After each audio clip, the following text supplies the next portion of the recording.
Hello friends, let's see the lesser sac or the omental bursa.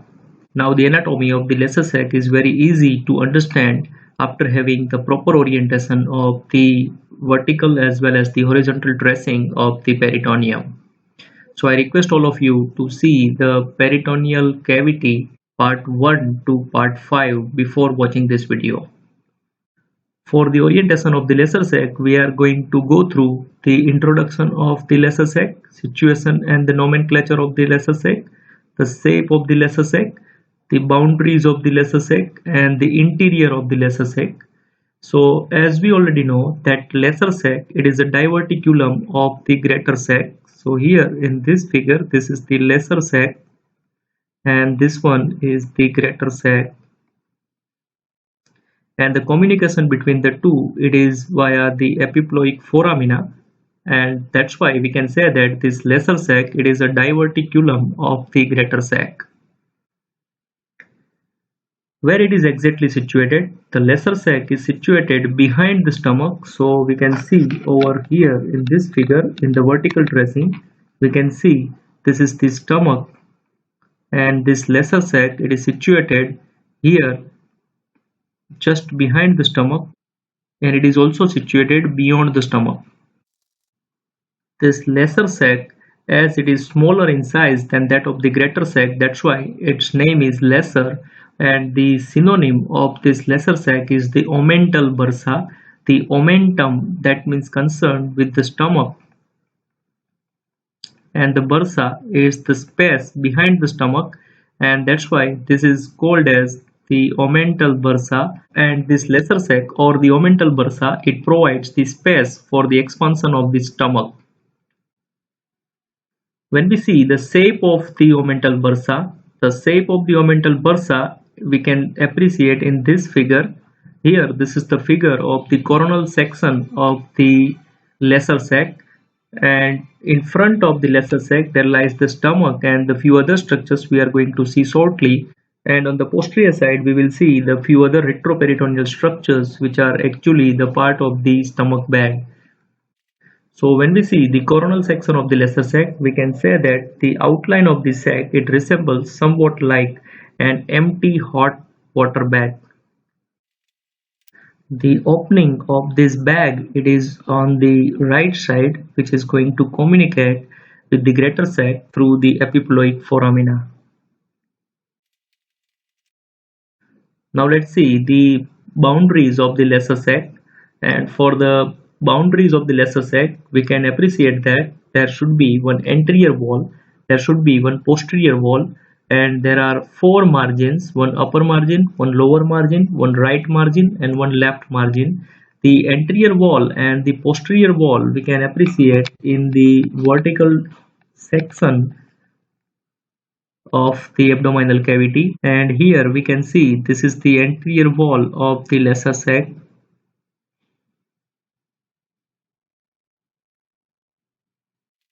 and on the posterior side this is the posterior wall of the lesser sac.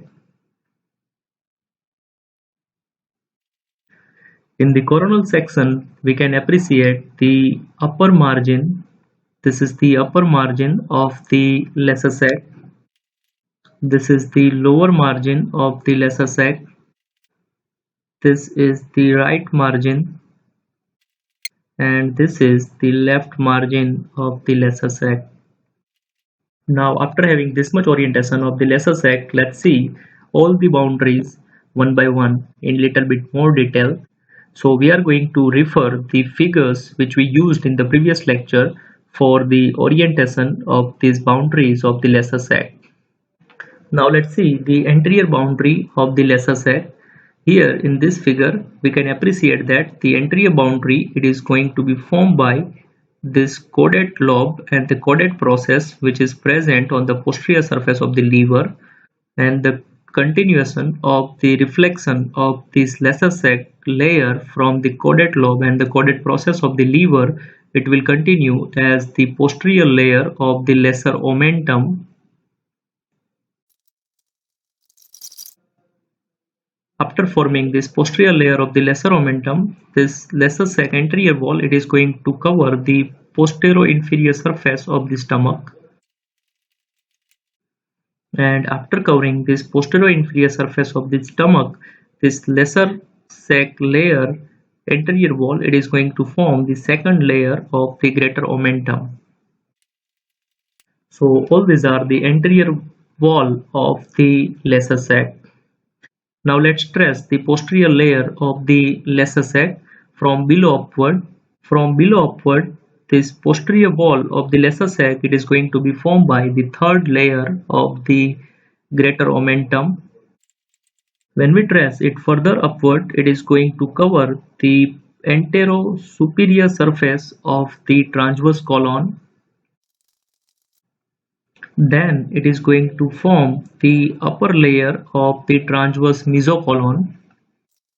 After forming the upper layer of the transverse mesocolon, this posterior wall of the lesser sac, it is going to cover the body of the pancreas as well as the left kidney and the left suprarenal gland, and then it is going to cover the celiac vessels and going to reach up to the diaphragm.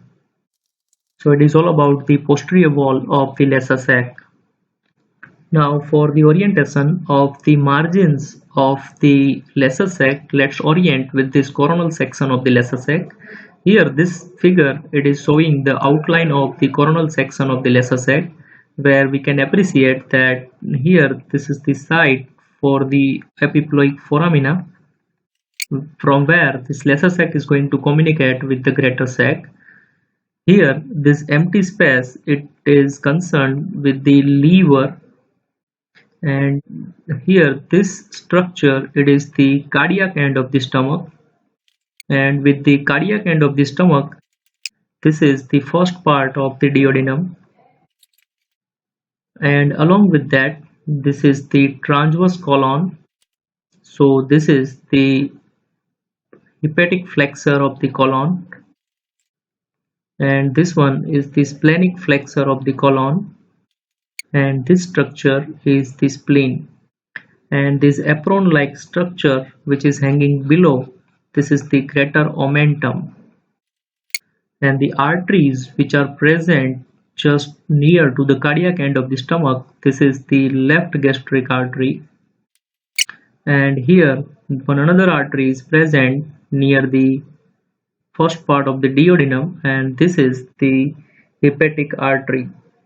So after having this much orientation, let's see the upper margin of the lesser omentum. The upper margin, it is going to be present somewhere here, and this upper margin, it is going to be formed by the reflection of the peritoneal layer from the diaphragm to this caudate lobe of the liver, and it extends from the inferior vena cava, which is present somewhere here, up to this cardiac end of the stomach.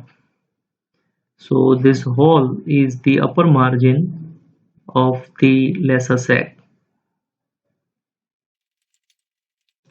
The lower margin of the lesser sac in the newborn, it corresponds with the lower free margin of the greater omentum, while after puberty, the second and the third layer of the greater omentum, they are fused with each other, and hence this lesser sac does not usually extend beyond the transverse colon.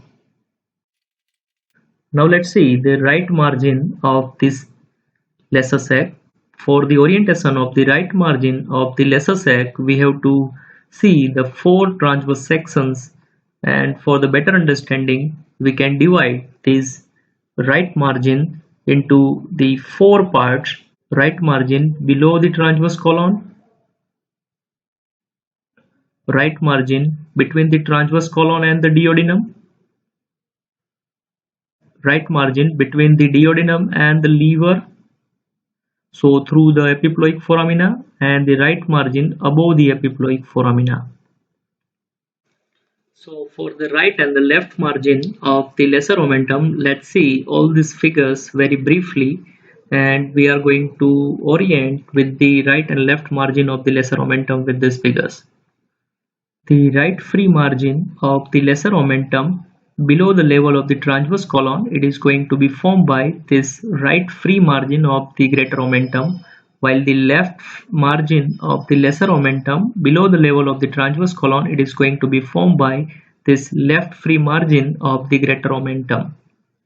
So when we see the right and the left margin of the lesser sac between the transverse colon and the duodenum, we can appreciate that this is the area where the right margin is there, and this right margin, it is going to be formed by the reflection of the peritoneal layer of the lesser sac from the neck of the pancreas, and which is going to cover the gastroduodenal artery, and then it reaches up to the first part of the duodenum, while the left margin of the lesser sac between the transverse colon and the duodenum, which is going to be formed by this layer, and this is the posterior layer of the gastrosplenic ligament, and this layer, this is the anterior layer of the lineorenal ligament.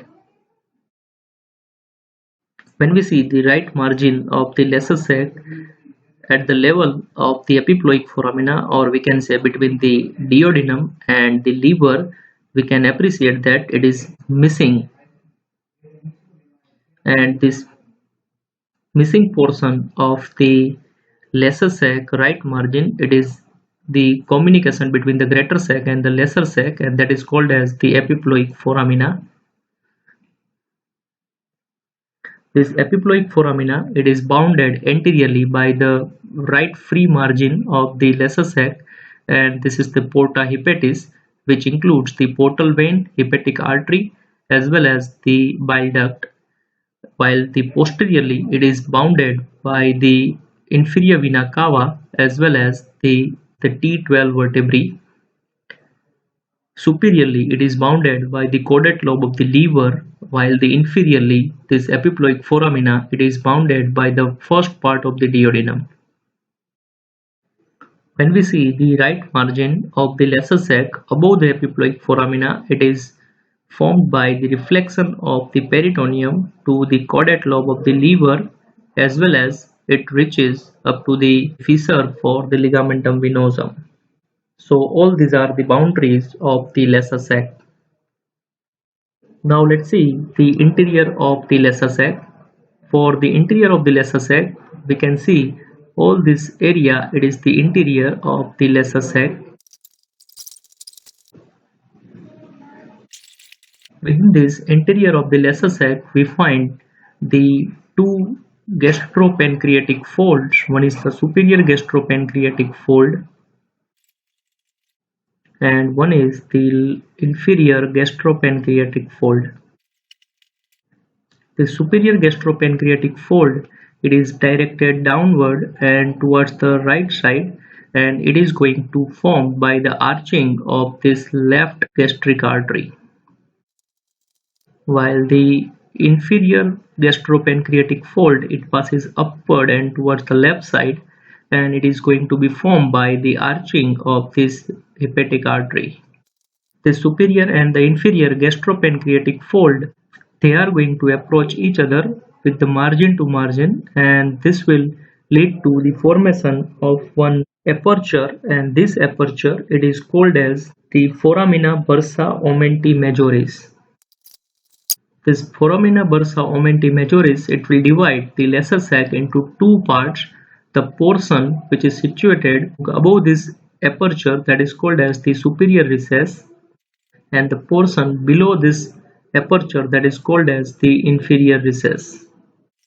One more extension of the lesser sac, it is reaches up to the hilum of the spleen, and this recess, it is called as the splenic recess. So it is all about the lesser sac. Hope you understand well. Thanks for watching.